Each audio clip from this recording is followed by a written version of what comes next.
Hello मेरे प्यारे students, कैसे हैं आप लोग। लास्ट क्लास हम लोगों ने अकाउंट्स का बेसिक कॉन्सेप्ट स्टार्ट किया था। बेसिकली बेसिक कॉन्सेप्ट स्टार्ट के कुछ चैप्टर्स का मिशन होता है। इसमें हमने स्टार्ट किया, सबसे पहले देखा हमने कि अकाउंटिंग क्या। तो सिंपल मीनिंग हमने समझाया कि किसी भी व्यवसाय अथवा संस्था के लेन देन जो पैसों से संबंधित हो उसको रिकॉर्ड करना अकाउंट है। ठीक है सर, फिर अगला सवाल कि रिकॉर्ड कैसे करें। तो इसके लिए हमने कहा कि अकाउंटिंग सिस्टम हमने अपनानी होती है। जो बताइए हमने कौन सी अकाउंटिंग सिस्टम अपनाई, तो डबल एंट्री सिस्टम, जिसे हिंदी में क्या कहते हैं, दोहरी लेखा प्रणाली। तो डबल एंट्री सिस्टम को अपनाया गया। हमने देखा डबल एंट्री सिस्टम क्या, तो ये वो अकाउंटिंग सिस्टम जो किसी भी लेन देन के दोनों पहलुओं, दोनों पक्षों का रिकॉर्ड करता है, इसलिए इसका नाम भी रखा गया डबल एंट्री सिस्टम। ठीक है सर, जो दोनों पक्षों का आपने रिकॉर्ड करना है उसका नामकरण भी किया गया। जो सबसे इंपॉर्टेंट है, ये खूब यूज होने वाला है, एक पक्ष का नाम रखा गया डेबिट और दूसरे पक्ष का नाम रखा गया क्रेडिट। हाँ जी, याद रहेगा, डबल एंट्री सिस्टम के दो पक्ष कौन कौन, डेबिट और दूसरा क्रेडिट। ठीक है जी, यहां तक हमारी बात हो गई थी। लेकिन अब आगे हमारे सामने सवाल यही है कि सर किसको करे डेबिट, किसको करे क्रेडिट। तो इस सवाल के जवाब को ढूंढने के लिए हमें पहले जानना है कुछ अकाउंट्स के प्रकार को, जैसे अंग्रेजी में बोले तो टाइप्स ऑफ अकाउंट्स। तो आइए जरा आज हम लोग टॉपिक स्टार्ट करेंगे, टाइप्स ऑफ अकाउंट। कॉपी खोल लीजिए। एक बात ध्यान रखना है कि सभी ने अकाउंट्स की अलग रजिस्टर मेंटेन करनी है। यदि आप रफ फेयर करते हैं तो दो रजिस्टर मेंटेन करेंगे और दोनों बिल्कुल अकाउंट के लिए अलग होनी चाहिए। नॉर्मली बच्चों की एक आदत होती है कि रफ में सारी तरह की बातें लिख लेते हैं, लेकिन वो रफ फिर बेकार हो जाता है और इसीलिए पेज तो वैसे भी जाना है आपका। तो इसीलिए अगर रफ फेयर का भी कॉन्सेप्ट करें तो दो रजिस्टर अलग मेंटेन करें।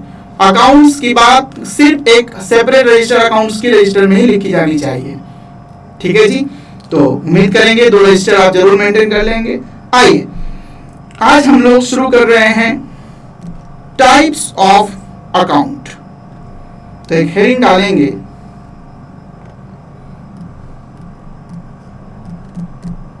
टाइप्स ऑफ अकाउंट्स, जिसे हम कह सकते हैं अकाउंट्स के प्रकार। देखिए बेसिकली अकाउंट्स को, पहले मैं अकाउंट्स की यहां बात कर रहा हूं, जो मैं वर्ड यूज कर रहा हूं कि इस अकाउंट्स की दुनिया में हर वर्ड, हर लेन देन के साथ एक वर्ड अकाउंट जरूर जुड़ जाता है। जैसे अगर आप लेन देन किए राम से तो राम अकाउंट बोला जाएगा। आप अगर कोई फर्नीचर खरीद के लाए तो उसे फर्नीचर अकाउंट बोला जाएगा। आपने किसी को रेंट दिया तो उसे रेंट अकाउंट बोला जाएगा। आपने किसी को सैलरी दी तो सैलरी अकाउंट बोला जाएगा। यानी हर आपके लेन देन के वर्ड के आगे कौन सा वर्ड जुड़ जाता है, अकाउंट्स। और उसी अकाउंट्स का कुछ कैटेगराइजेशन किया गया है। जो देखें जितने भी अकाउंट्स आएंगे वो इन्हीं कुछ सबसे पहले दो भागों में बढ़ जाएंगे। ध्यान से देखेंगे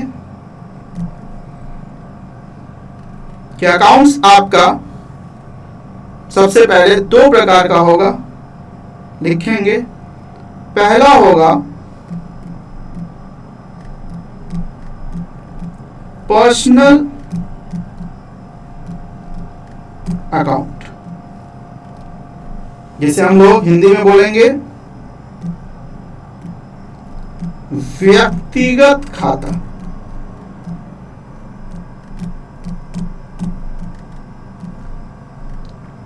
और दूसरा होगा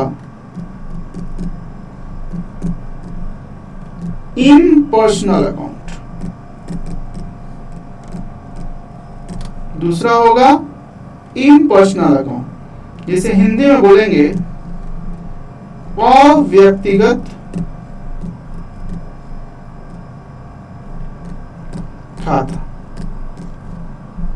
यानी अकाउंट्स दो कैटेगरी में बढ़ गया, एक व्यक्तिगत खाता, दूसरा अव्यक्तिगत खाता, पर्सनल अकाउंट और इम्पर्सनल अकाउंट। फिर आगे कहता है कि इम्पर्सनल अकाउंट भी आगे दो भाग में बढ़ जाएगा। कौन सा? Impersonal account. एक होगा रियल अकाउंट, जिसे हम लोग हिंदी में कहते हैं वास्तविक खाता। क्या कहते हैं? वास्तविक खाता। रियल को वास्तविक बोला जाता है। और दूसरा होगा एक नॉमिनल अकाउंट, जिसे हम लोग कहते हैं अवास्तविक खाता, या इसे नाम मात्र, नॉमिनल का हिंदी होता है नाम मात्र खाता।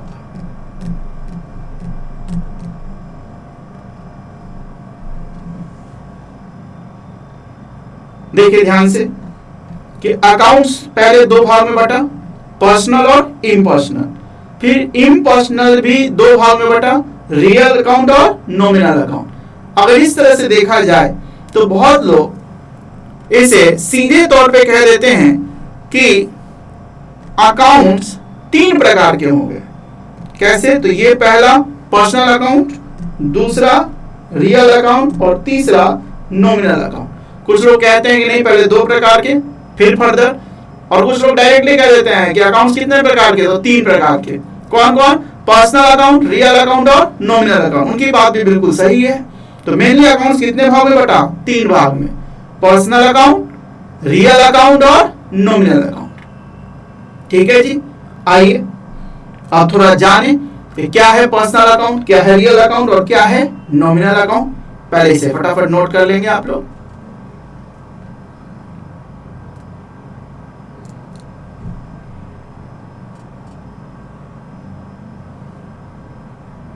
कर लिया नोटिंग? हाँ सर, हो गई नोटिंग। चलिए अब एक एक करके डिटेल थोड़ा जानते हैं इनको, आगे बढ़े। सबसे पहले हम लोग बात शुरू करते हैं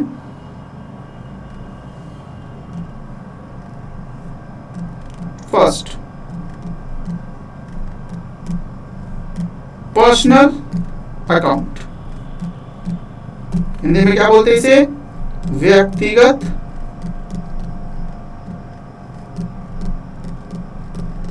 खाता। ये व्यक्तिगत खाता क्या है? तो देखिए, नाम में बहुत कुछ मीनिंग छुपा होता है। कहता पर्सनल अकाउंट, इसका मतलब ये ऐसा अकाउंट जो किसी पर्सन से संबंधित है। पर्सन का मतलब क्या होता है? व्यक्ति। तो किसी व्यक्ति से संबंधित अगर आपका कोई अकाउंट है, जैसे राम श्याम मोहन सोहन, ये सब क्या है? व्यक्ति है। व्यक्ति से संबंधित जो भी अकाउंट्स आएंगे, बताइए वो कौन सा अकाउंट बोला जाएगा? Personal account. पर्सन से संबंधित पर्सनल, व्यक्ति से संबंधित व्यक्तिगत। हाँ, यहाँ जो पर्सन वर्ड को यूज किया गया है उसका थोड़ा दायरा बड़ा है, थोड़ा वाइड है। यानी इस पर्सन में हम आप जैसे पर्सन तो आते ही हैं, साथ ही साथ कोई फर्म है, कोई कंपनी है, कोई संस्था है, बैंक है, ये सबको पर्सन माना गया, सबको व्यक्ति माना गया, और इसीलिए ये सब पर्सनल अकाउंट में आएंगे। तो इसीलिए लिखिए जरा इसके बारे में, पर्सनल अकाउंट लिखें। किसी व्यक्ति, देखिए व्यक्ति को अंग्रेजी में क्या बोलते हैं? पर्सन। व्यक्ति कॉमा संस्था कॉमा फर्म अथवा बैंक से संबंधित अकाउंट को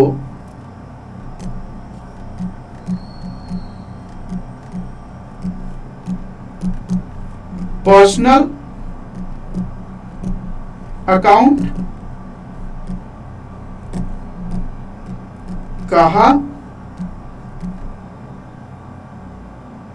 जाता है। किसी व्यक्ति, व्यक्ति को ही बोलते हैं पर्सन। इंपॉर्टेंट वर्ड अगर देखें तो बताइए इंपॉर्टेंट वर्ड क्या हो गया? इंपॉर्टेंट वर्ड यही है व्यक्ति, पर्सन। पर्सन से संबंधित अकाउंट पर्सनल अकाउंट। पर्सन थोड़ा हमने कहा वाइड है, उसमें संस्था, फर्म, बैंक ये सब भी आ जाते हैं। इससे संबंधित जो भी अकाउंट होगा वो सब कौन सा अकाउंट? Personal account. क्लियर है? अब आइए, जैसे हमने कहा कि सर नॉर्मली तो हमारी सोच जो बनती है पर्सन या व्यक्ति के रिस्पेक्ट में, तो हम आप जैसे जो पर्सन होते हैं उन्हीं के रिस्पेक्ट में, नाम से आप, मोहन, सोहन ये सब पर्सन है। लेकिन ये कह रहा है संस्था, फर्म, बैंक ये सब भी पर्सनल में। तो हमने कहा ये अकाउंट, कॉमर्स इन सब को भी पर्सन मानता है और इसीलिए पर्सन का कुछ कैटेगराइजेशन किया गया। तो थोड़ा सा आगे है, साथ में हम लोग देख लेंगे कि पहले इसमें कुछ एग्जांपल लिख लें। जैसे लिखें, जैसे राम अकाउंट, सब क्या आगे हमने कहा ना वर्ड अकाउंट लग जाता है। Shyam account, bank account, bank भी पर्सन है, एक्सेट्रा, ये सब पर्सनल अकाउंट। ठीक है जी। लेकिन आगे इंपॉर्टेंट बात कि ये जो पर्सनल अकाउंट भी है,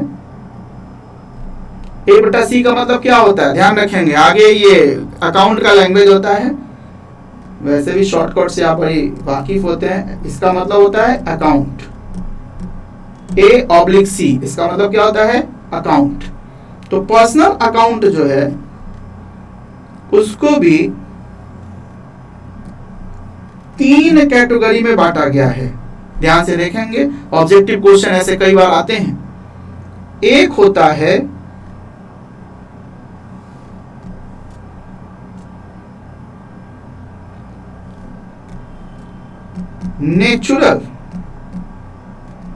नेचुरल पर्सनल अकाउंट, हिंदी में से कहते हैं प्राकृतिक व्यक्तिगत खाता। पहले लिख लें, उसके बाद डिटेल समझेंगे भी। प्राकृतिक व्यक्तिगत खाता। दूसरा होता है एक आर्टिफिशियल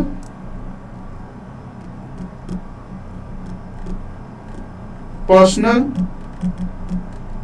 अकाउंट,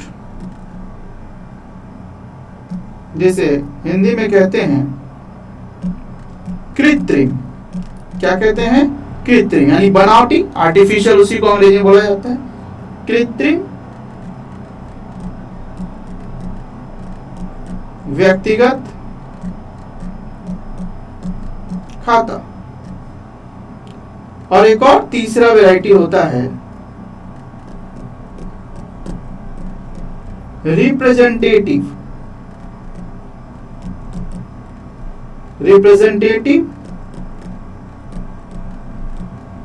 पर्सनल अकाउंट, जिसे हम लोग हिंदी में कहते हैं प्रतिनिधि। रिप्रेजेंटेटिव का मतलब क्या? प्रतिनिधि, हम किसी और के प्रतिनिधि बन के जा रहे हैं। प्रतिनिधि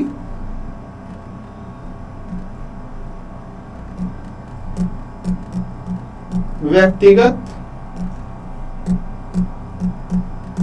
खाता। तो ध्यान से पहले ये तीनों कैटेगरी को नोट करें। पर्सनल अकाउंट का भी हमने देखा कि 3 प्रकार में विभाजित हो सकता है। पहला नेचुरल पर्सनल अकाउंट, जिसे प्राकृतिक व्यक्तिगत खाता कहते हैं। दूसरा आर्टिफिशियल पर्सनल अकाउंट और तीसरा रिप्रेजेंटेटिव पर्सनल अकाउंट। पर्सनल को भी 3 कैटेगरी में बांटा गया। क्यों? क्योंकि हमने बताया कि कॉमर्स की दुनिया में, खासकर अकाउंट्स की दुनिया में बात करें तो पर्सन वर्ड को वाइडली ट्रीट करते हैं, यानी उसका दायरा थोड़ा नॉर्मल सोच से बड़ा होता है। और वो इसी कारण से ये 3 कैटेगरी में बटा, नेचुरल पर्सनल, आर्टिफिशियल और रिप्रेजेंटेटिव। आइए एक एक करके पहले इसे समझें कि देखिए नेचुरल पर्सन का मतलब ये कि जिसे ऊपर वाले ने बनाया।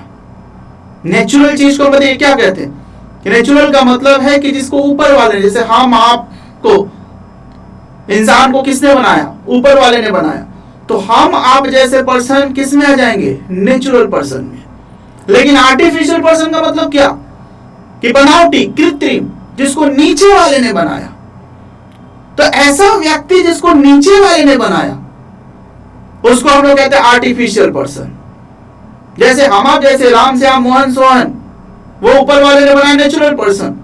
लेकिन फर्म, संस्था, बैंक, बताइए बैंक ऊपर वाला बना के भेजता है? नो, बैंक नीचे वाले पर्सन मिलकर बनाते हैं। इसलिए उसको क्या बोलते हैं हम लोग? आर्टिफिशियल, कृत्रिम, बनावटी पर्सन।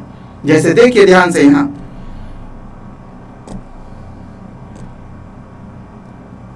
देखिए, ये हैं जाने पहचाने बिजनेसमैन। हाँ जी, कॉमर्स की दुनिया में आए हैं तो बिजनेस से कनेक्टिविटी होती है, और इससे बड़ा बिजनेसमैन तो इंडिया में कोई है नहीं। बताइए कौन है ये? ये है मुकेश अंबानी जी। तो देखिए ये एक व्यक्ति हैं, ये एक ऐसे पर्सन जिसको ऊपर वाले ने बनाया। तो बताइए अगर मैं इसे कहूं कि निश्चित रूप से मुकेश कौन हुआ? मुकेश अंबानी जी पर्सनल अकाउंट में आएंगे। अब पर्सनल अकाउंट में बताइए कौन से पर्सनल अकाउंट? तो ऊपर वाले ने बनाया, इसलिए इसको हम लोग नेचुरल पर्सनल अकाउंट बोलेंगे। कौन सा अकाउंट बोलेंगे? नेचुरल पर्सनल अकाउंट बोला जाएगा। तो ये मार्क करेंगे, मुकेश अंबानी व्यक्ति हैं और इसलिए ये नेचुरल पर्सनल है। ठीक है जी? हाँ सर, समझ में आया। तो मुकेश अंबानी एक व्यक्ति, तो नेचुरल पर्सनल। लेकिन आइए थोड़ा आगे बढ़े। अब ये देखिए, ये मुकेश अंबानी द्वारा बनाई गई उनकी एक रिलायंस इंडस्ट्री लिमिटेड। कॉमर्स की दुनिया में आए हैं तो ऐसे ऐसे नाम आप सुनेंगे। ये एक मुकेश अंबानी द्वारा बनाई गई एक कंपनी है, व्यवसाय है। तो देखिए मुकेश अंबानी अलग और ये रिलायंस इंडस्ट्री लिमिटेड एक अलग पर्सन है। तो मुकेश अंबानी वो नेचुरल पर्सन हुए और रिलायंस इंडस्ट्री लिमिटेड, बताइए ये भी एक पर्सन है, लेकिन कौन सा पर्सन? इसे नीचे वाले ने बनाया, इसलिए इसको हम लोग कहेंगे कि ये आर्टिफिशियल पर्सनल अकाउंट है। समझ आ रही है बात? तो हम आप जैसे व्यक्ति जिसे ऊपर वाले ने बनाया वो नेचुरल पर्सनल अकाउंट में, राम श्याम मोहन मुकेश कोई भी, और नीचे वाले ने बनाया जैसे कंपनी, संस्था, फर्म, बैंक, वो सब कौन से अकाउंट में? Artificial person. ऐसे ही देख लीजिए आगे। जैसे ये देखिए, ये हमारे ऑनरेबल केएसपी सर, बताइए ये भी एक पर्सन है, इसलिए किस अकाउंट में आएंगे? Personal account. और पर्सनल अकाउंट बताइए तीन कैटेगरी में जो विभाजित किया, किस में? तो इसके ऊपर वाले ने बनाया है इन्हें, इसलिए बताइए कौन सा पर्सन? ये हो गए नेचुरल पर्सनल। समझ में आ गई? लेकिन इनके द्वारा खड़ी की गई एक संस्था है, जिस क्लास में आप लोग पढ़ रहे हैं, मैं पढ़ा रहा हूं, केएसपी कॉमर्स क्लासेज। बताइए केएसपी कॉमर्स क्लासेज, ये भी एक पर्सन। लेकिन बताइए कौन सी पर्सन हुई? ये हुई आर्टिफिशियल पर्सन अकाउंट। समझ आ रही है बात? तो Ksp sir natural personal account में आएंगे और केएसपी क्लासेज वो भी पर्सनल अकाउंट में आएंगे और वो आर्टिफिशियल पर्सनल अकाउंट में आएगी। समझ आ रहा है? ठीक इसी तरह से आगे बढ़िए। अब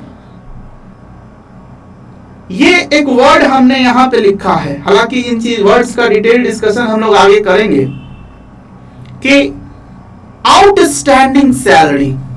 इसको अगर थोड़ा आपको हिंदी बता दूं, क्योंकि कैटेगराइज किया है तो इसको थोड़ा हमें बताना जरूरी है। इसको हम लोग बोल सकते हैं बकाया वेतन। हिंदी में इसी को क्या बोलते हैं? बकाया वेतन। अंग्रेजी में आउटस्टैंडिंग सैलरी। सर इसे वहां क्यों लिया? ध्यान दीजिएगा, ये भी पर्सनल अकाउंट है। अब सबसे पहले बताइए सैलरी वर्ड समझ आ रहा है? कुछ हमने बताया कॉमर्स में नए नए वर्ड आपको मिलते जाएंगे सर, नए मिलेंगे। आउटस्टैंडिंग भले ही नया हो सकता है, लेकिन सैलरी सर जान पहचान हो गई है। बहुत से बच्चे तो इसमें उनका एम्बिशन होगा, उनका लक्ष्य होगा कि पढ़ लिख कर किसी बड़े कंपनी में हम जॉब करें और हमारी सैलरी यानी वेतन बहुत हाई हो। तो बताइए, पहले सैलरी वर्ड को तो जरूर जान लीजिए। तो वही सैलरी वर्ड है वेतन, जो आउटस्टैंडिंग, आउटस्टैंडिंग का मतलब बकाया है। तो देखिए आगे हम लोग बात करेंगे कि सैलरी वर्ड तो आपका नॉमिनल अकाउंट में आएगा, लेकिन मैं यहां पे वर्ड यूज कर रहा हूं आउटस्टैंडिंग सैलरी। हालांकि अभी डिस्कशन के लिए थोड़ा बहुत ज्यादा स्टार्ट है, इसको डिटेल हम लोग खूब आगे बात करेंगे, क्योंकि टाइप्स बताना है इसलिए मजबूरी है बताना अभी कि आउटस्टैंडिंग सैलरी, बकाया वेतन, ध्यान दीजिएगा, किसी न किसी व्यक्ति को प्रतिनिधित्व करता है। कैसे सर? तो जैसे देखिए, अगर सैलरी बाकी है तो बताइए किसी न किसी पर्सन का बकाया होगा, किसी न किसी पर्सन को देना होगा। समझ आ रही है मेरी बात? कि अगर मान लीजिए कि मेरा एक स्टाफ है सुधीर, उस सुधीर को हमने सैलरी देना भी बाकी है, तो ध्यान दीजिएगा मेरी बात को। तो सुधीर की जगह मैं वर्ड यूज करूंगा आउटस्टैंडिंग सैलरी। बेसिकली आउटस्टैंडिंग बकाया किस पर है? सुधीर पर है।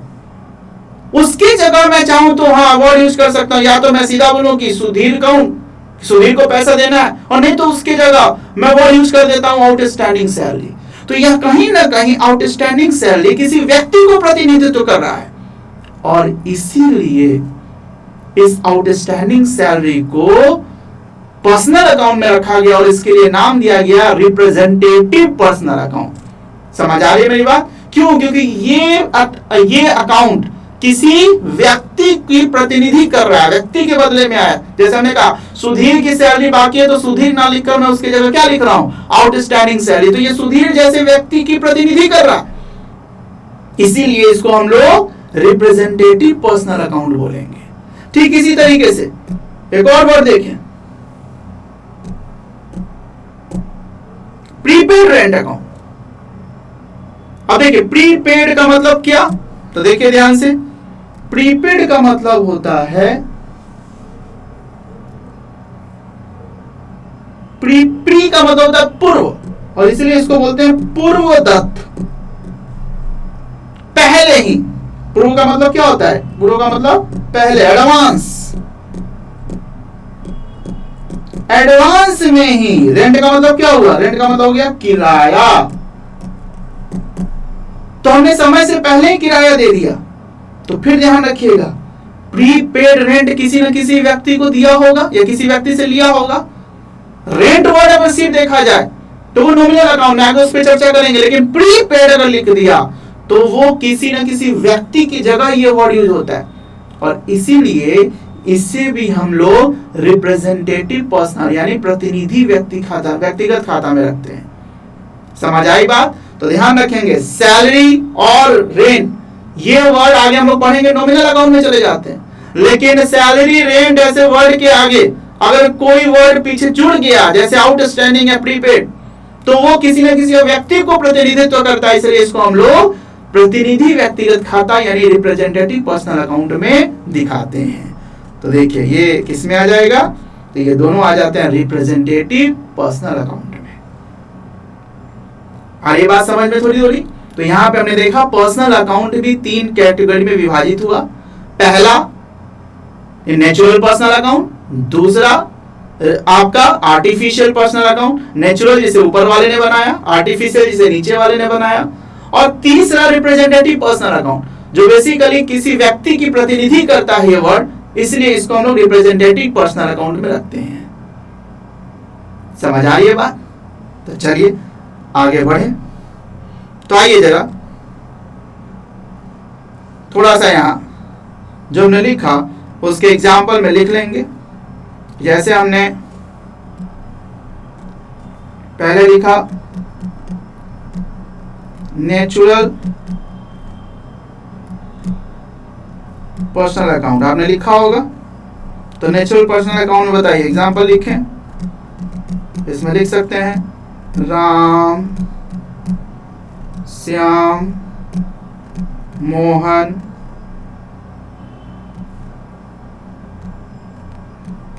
एक्सेट्रा। दूसरा फिर हमने कहा आर्टिफिशियल पर्सनल अकाउंट। तो आर्टिफिशियल पर्सनल अकाउंट में लिख लेंगे एग्जाम्पल, जैसे हमने कहा कोई फर्म, कंपनी, बैंक एक्सेट्रा, ये सब आर्टिफिशियल। और एक तीसरा हमने बताइए क्या लिया था, तीसरा लिया था रिप्रेजेंटेटिव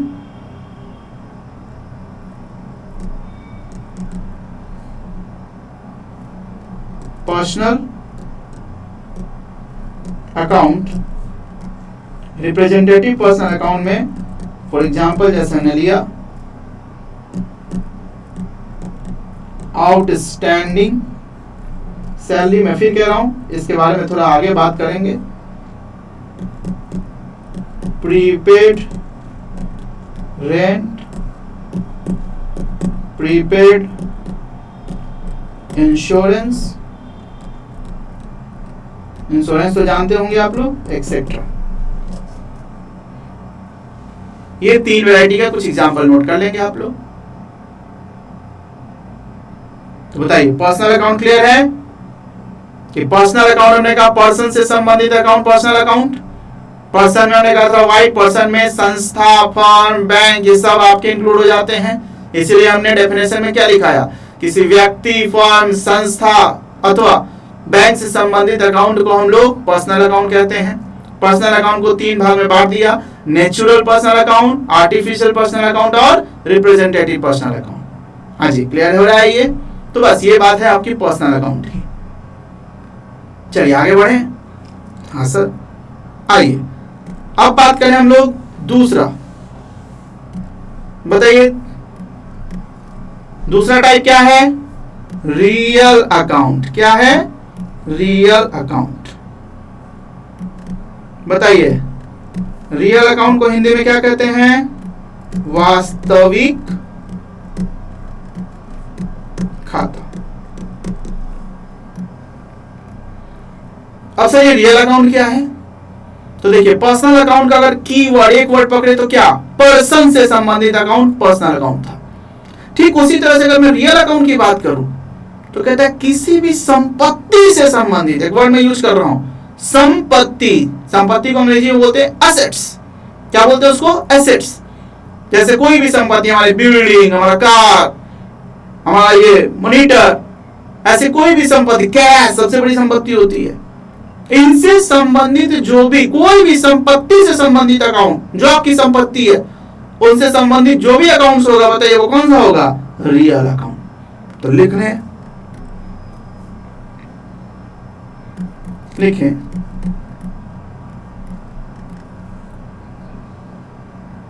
किसी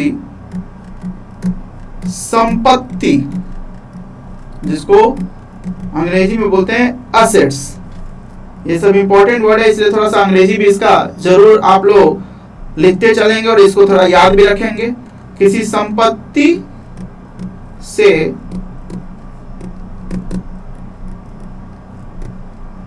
संबंधित अकाउंट को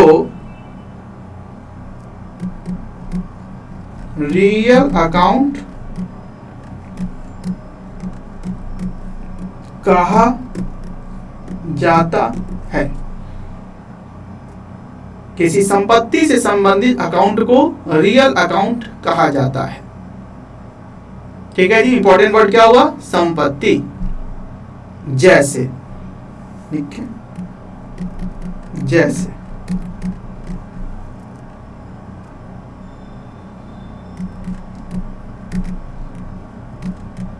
building account,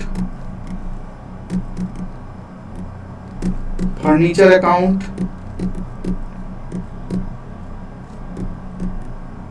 machinery account,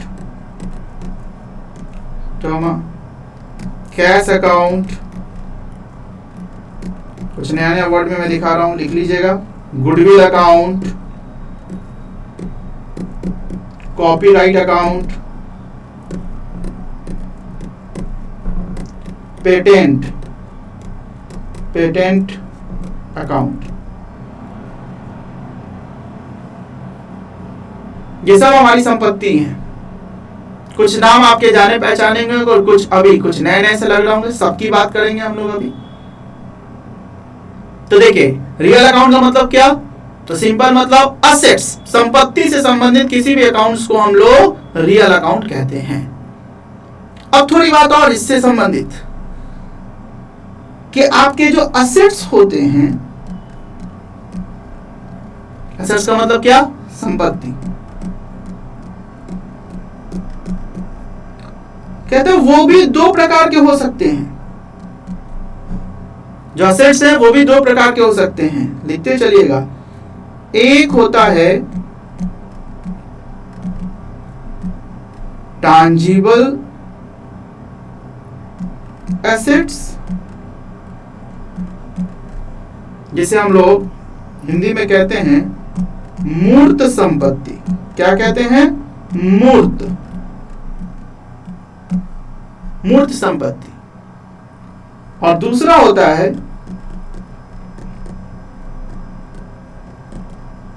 intangible assets,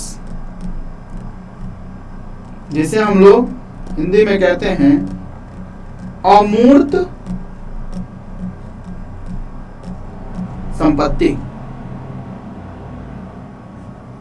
एक हुआ टैंजिबल एसेट्स और दूसरा हुआ इंटैंजिबल एसेट्स। अब सर ये टैंजिबल या इंटैंजिबल क्या, तो ध्यान से समझिए कि जो संपत्ति हमें दिखाई देती है, जो हम छू सकते हैं, देख सकते हैं, वो सब संपत्ति आपकी मूर्त यानी टैंजिबल एसेट्स होती है।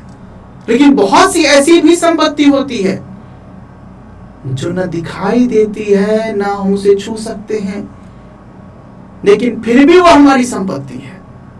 वो हमारी इंटैंजिबल एसेट्स कहलाती है।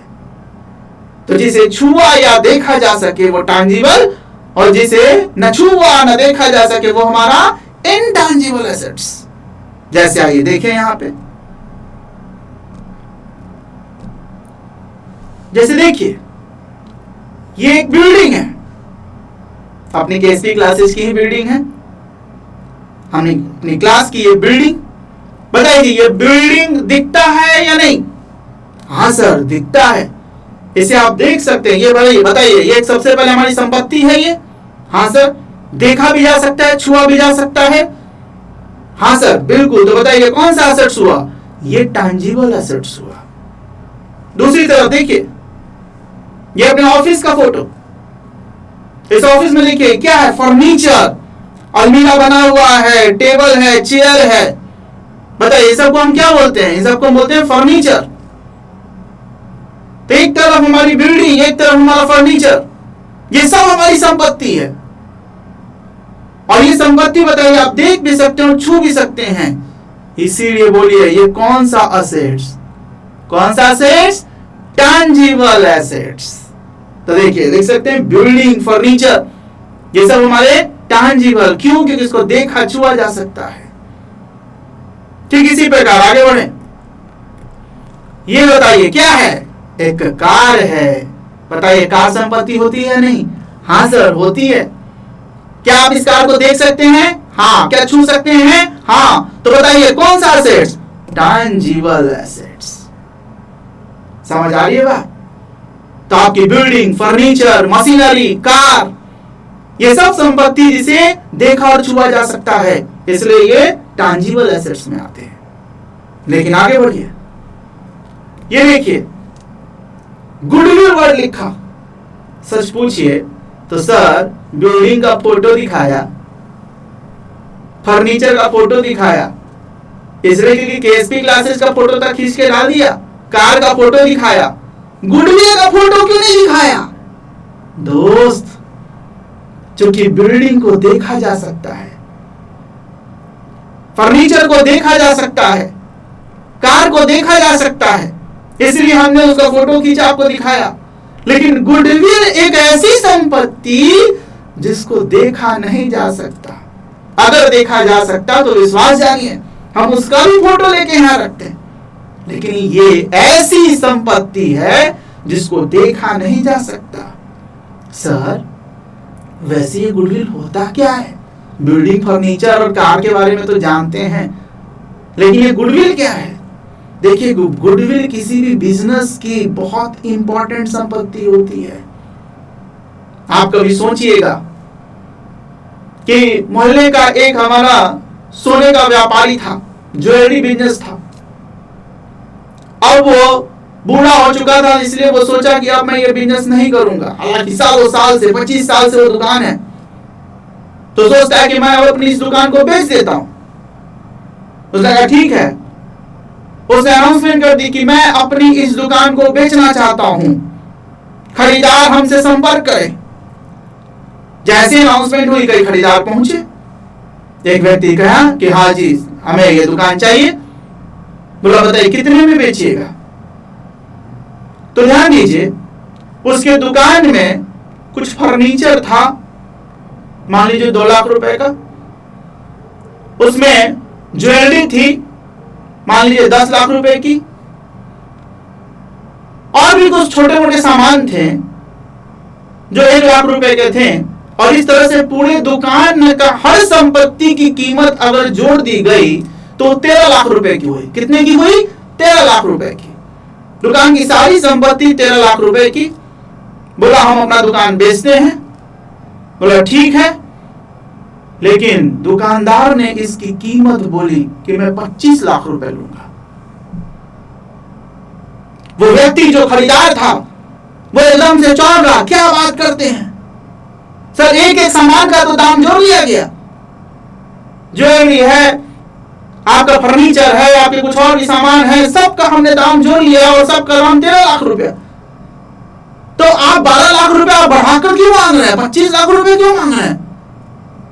और वो दुकानदार कहता है भैया आपको खरीदना है तो खरीदिए, नहीं तो आपकी इच्छा है। दोस्त, वो खरीदार तब भी खरीदने को तैयार हो गया कि ठीक है, दे दो मुझे 25 लाख रुपए में ये दुकान। बताइए ऐसा क्यों हुआ? तो देखिए, वो दुकान 25 साल से चल रही थी। उस दुकान का नाम पूरे सीतामढ़ी शहर में फैला हुआ था, दूर दूर तक आपके पूरे स्टेट, पूरे इंडिया में फैला हुआ था। अब ऐसी स्थिति में अगर आप उस दुकान को खरीद लेते हैं तो बताइए आज से ही कमाना शुरू कर दीजिएगा या नहीं? सोचिए कि जितना उसमें ज्वेलरी और फर्नीचर वगैरह का, ठीक है आप 13 लाख रुपए में कहीं और से खरीद के ला सकते हैं, लेकिन अगर वो ला के अगर अपनी दुकान बैठाएं तो बताइए क्या पहले दिन से कमाना शुरू कर दीजिएगा? नहीं, शुरुआती कई साल आपको संघर्ष करना पड़ सकता है। लेकिन अगर आप चली चलाई दुकान अगर आपको मिल जाती है तो पहले दिन से ही कमाई शुरू हो जाती है। तो दोस्त, उसमें जो 13 लाख का सामान था वो टैंजिबल एसेट्स था, मूर्त संपत्ति था। लेकिन इसके अलावा जो 12 लाख रुपए उसने 25 साल से साख बनाई थी, उसी को बोलते गुडविल, ख्याति। उसने अपनी दुकान की ख्याति बना रखी थी, शहर में हर कोई उसको जानता था। उसी ख्याति की उसने कीमत लगाई 12 लाख रुपए, जो दिखाई नहीं दे रहा। तो इसीलिए वही गुडविल, वही ख्याति, बताओ संपत्ति है या नहीं? हाँ सर संपत्ति है। बताओ कौन सी संपत्ति है? वो इंटैंजिबल एसेट्स है, अमूर्त संपत्ति, वो जो दिखाई ना दे। समझ आई बात? तो गुडविल, जिसको हम बताइए हिंदी में क्या कहते हैं? हिंदी में कहते हैं इसको ख्याति। ठीक इसी तरह से एक और संपत्ति हमने लिया, कॉपीराइट। नए नए नाम है। देखिए कॉपीराइट क्या है? ये भी एक संपत्ति, और ऐसी संपत्ति जो दिखाई ना दे। जैसे मान लीजिए, बताइए मैंने आपको बोला अकाउंट्स की आपने बुक खरीदनी है, बताइए किस राइटर की खरीदनी है? तो सर डॉक्टर एस.के. सिंह की। ठीक है जी, उस हमने डॉक्टर एस.के. सिंह की बुक खरीदनी है और उसी से मैं पढ़ाऊंगा, इसलिए मैंने वो बुक रेफर किया क्योंकि वो बुक अच्छी है, उसके कंटेंट्स अच्छे हैं। बहुत अच्छे से तैयार किया गया है। वो बुक हमारे पास है रखी हुई।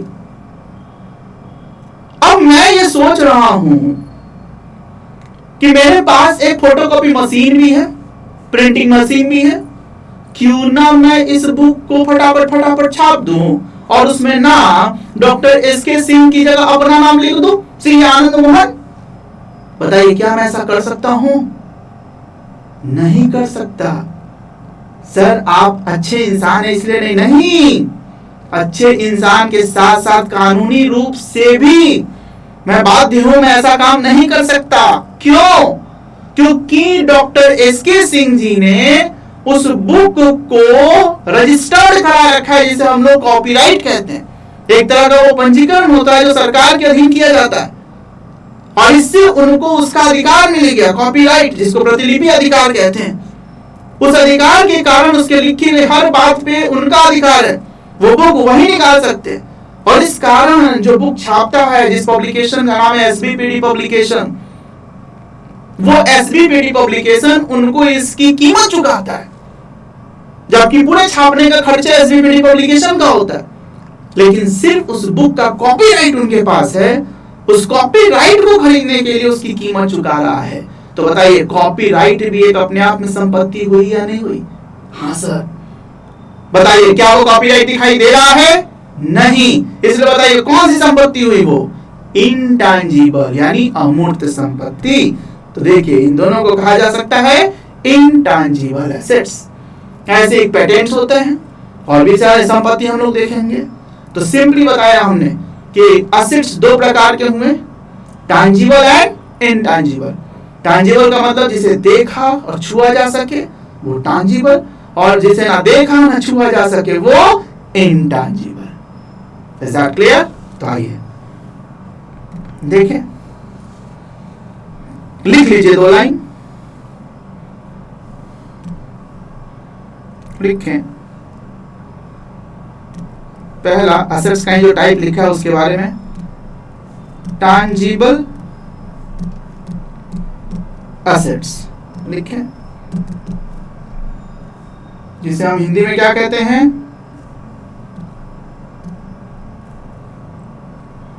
हिंदी में कहते हैं हम मूर्त संपत्ति। मूर्त संपत्ति।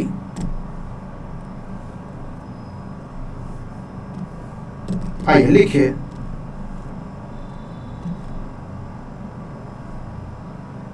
ऐसी संपत्ति जिसे देखा तथा छुआ जा सके वह टैंजिबल एसेट्स कहलाता है। जैसे एग्जाम्पल में जैसे हमने कहा बिल्डिंग अकाउंट, या संपत्ति बोल रहे हैं तो थोड़ा तो वर्ड अकाउंट को रोक लेते हैं, हालांकि अकाउंट्स में क्या होता है हर वर्ड के आगे अकाउंट लग जाता है। बिल्डिंग, फर्नीचर, मशीनरी और कैश भी। बताइए बहुत इंपॉर्टेंट संपत्ति होती है, खूब यूज होने वाला है, और वैसे भी चाहत भी खूब होती है इसकी। तो कैश, ये सब बताइए कौन सी संपत्ति में आएगी? मूर्त टैंजिबल, क्योंकि देखा और छुआ जा सकता है। उसी तरह बताइए दूसरा लिखें, कौन सा था? इनटैंजिबल एसेट्स, जिसे हम कह सकते हैं अमूर्त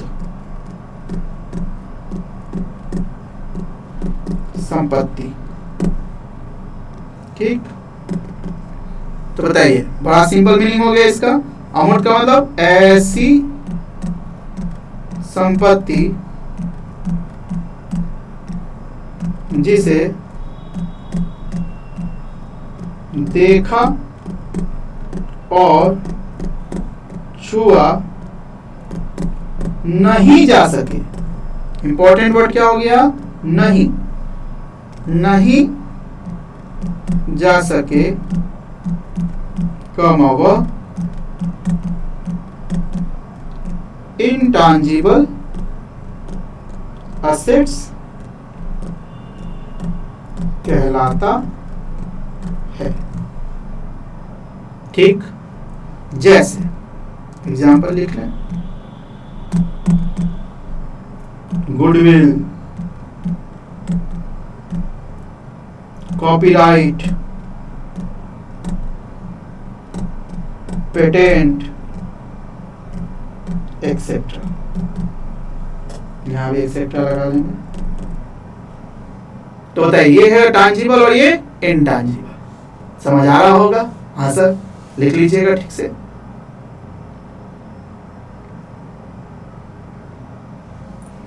जिसे देखा या छुआ जा सके वो टांजिबल, और जो ना देखा ना छुआ जा सके वो इनटांजिबल। देखा या लगा ले तो ज्यादा अच्छा है। यहाँ पे देखा या लगा ले,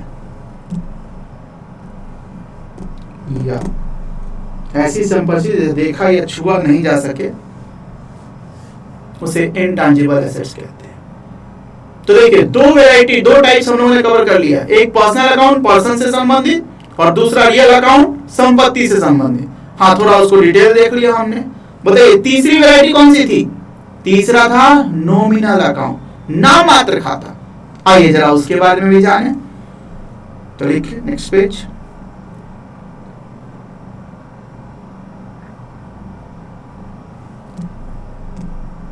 थर्ड वन,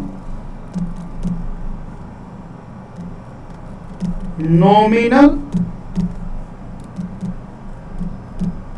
अकाउंट, जैसे हिंदी में क्या कहते हैं, नाम मात्र खाता, या इसको अवास्तविक खाता भी बोलते हैं। ठीक, नाम मात्र खाता, नॉमिनल अकाउंट। देखिए बहुत कुछ हमने कहा ना, अगर इसके हेडिंग को अगर आप ध्यान से समझे तो मीनिंग उसी में छुपा होता है। कहता है ऐसा अकाउंट जो सिर्फ लाभ या हानि अथवा आय या व्यय को दर्शाता हो, वो नॉमिनल अकाउंट है। उसका कोई फिजिकल अस्तित्व नहीं है, नाम मात्र का है वो। जैसे पहले लिख लीजिए, फिर इसको और समझेंगे।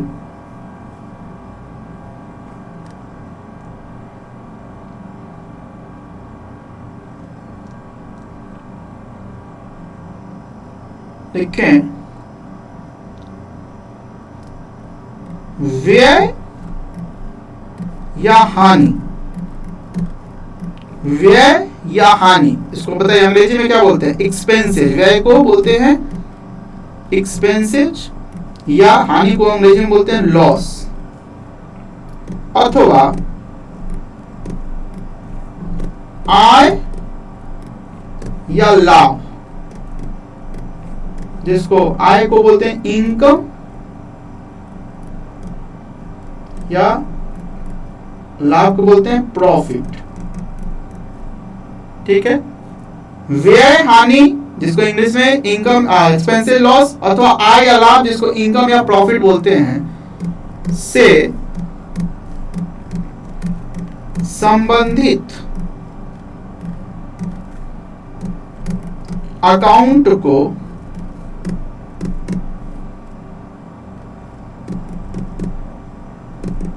नॉमिनल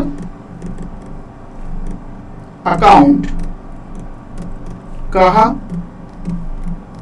जाता है।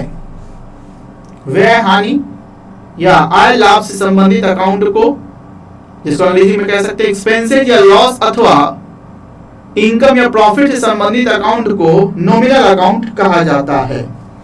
जैसे एग्जाम्पल ध्यान से देखेंगे, जैसे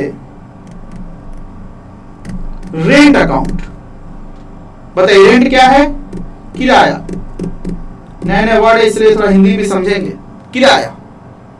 अब देखिए किराया, रेंट बहुत बार आप लोगों ने सुना होगा।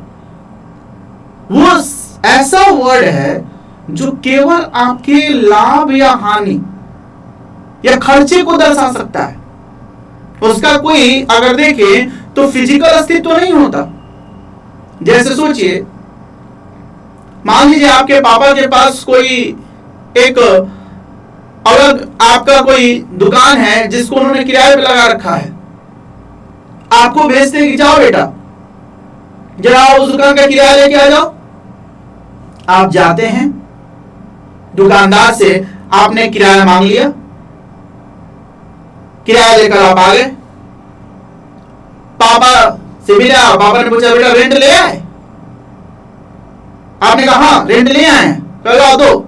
आपने रेंट दिया, पापा आपसे कह रहे हैं बेटा रेंट दो, आप कह रहे रेंट ही तो दे रहा हूं।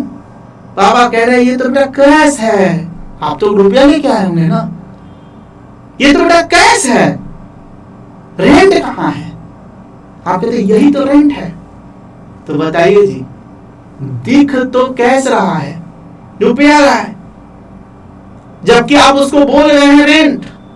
तो बताइए, सच पूछे तो लेकर भी आप कैश आए हैं, पापा को भी आप कैश दे रहे हैं। रेंट वर्ड जो आप यूज कर रहे हैं वो सिर्फ आपके लाभ को दर्शा रहा है। बात समझ आ रही है मेरी? तो देखिए, ये सिर्फ नाम मात्र का अकाउंट, नॉमिनल इसीलिए इसको दिया गया कि ये सिर्फ आपके लाभ या हानि या खर्चे को प्रदर्शित करता है।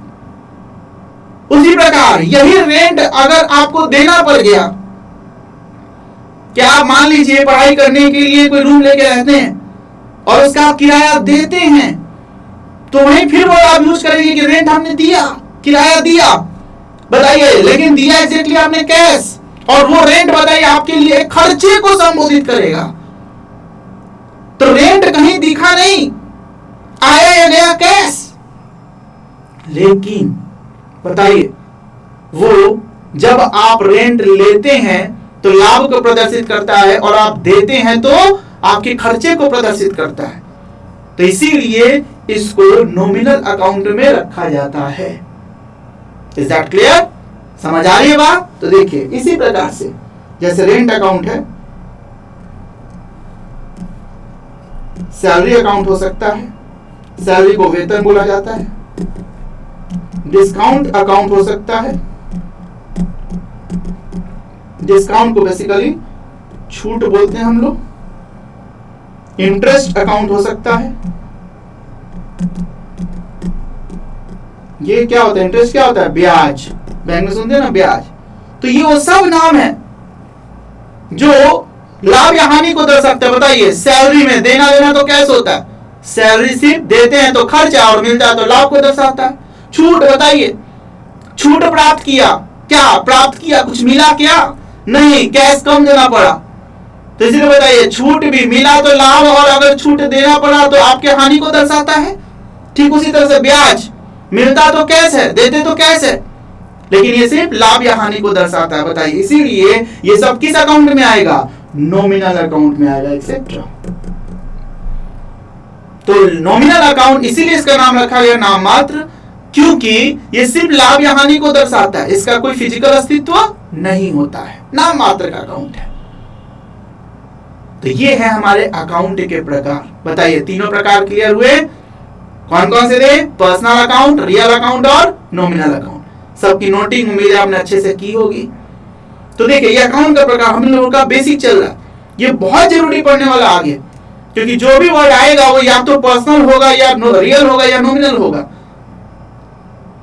अब सर ठीक है, पर्सनल रियल नॉमिनल तो समझ गए, लेकिन समझे क्यों? तो देखिए, इसकी बहुत आवश्यकता पड़ने वाली है हमारे मेन मकसद को पूरा करने का। सर मेन मकसद क्या? तो याद कीजिए, हमें अभी ये सीखना है कि सर किसको डेबिट करे और किसको क्रेडिट करे। तो अगला हमारा जो टॉपिक होगा वो डेबिट क्रेडिट के नियम की बात हम करेंगे, और जब हम डेबिट और क्रेडिट के नियम की बात करेंगे, उस नियम में ये पर्सनल, रियल, नॉमिनल खूब यूज होगा। तो इसीलिए मैं उस नियम से पहले इस तीनों प्रकार को अच्छी तरह से डिस्कस कर लेता हूं। अब अगर तीनों समझ आएगा तो नियम आपको खूब अच्छे से समझ आएगा, जो नियम बुनियाद है आपके अकाउंट की। तो अगली क्लास में हम लोग जो सबसे इंपॉर्टेंट कह सकते हैं, वैसे तो हर टॉपिक अभी बेसिक है, इंपॉर्टेंट है, लेकिन वो नियम जिसके बेस पे आप अकाउंटिंग कर पाएंगे उस नियम की चर्चा करेंगे हम लोग नेक्स्ट क्लास। जिस नियम को बोला जाता है डेबिट और क्रेडिट के नियम, rules of debit and credit, जिसे गोल्डन रूल के नाम से भी जाना जाता है, उसकी बात हम लोग करेंगे नेक्स्ट क्लास। लेकिन इससे पहले आपका ये बिल्कुल क्लियर होना चाहिए और आपके दिमाग में याद होना चाहिए कि पर्सनल अकाउंट किसे, रियल अकाउंट किसे और नॉमिनल अकाउंट किसे कहते हैं, तब नियम को समझने में बहुत आसानी होगी। तो चलिए आज हम लोग यहीं रुकते हैं, इस नियम को आप अच्छे से याद करके आएंगे। अगली क्लास में हम चर्चा करेंगे rules of debit and credit, यानी डेबिट और क्रेडिट के नियम की। तो आज के लिए इतना ही, तब तक के लिए good bye, thank you friends.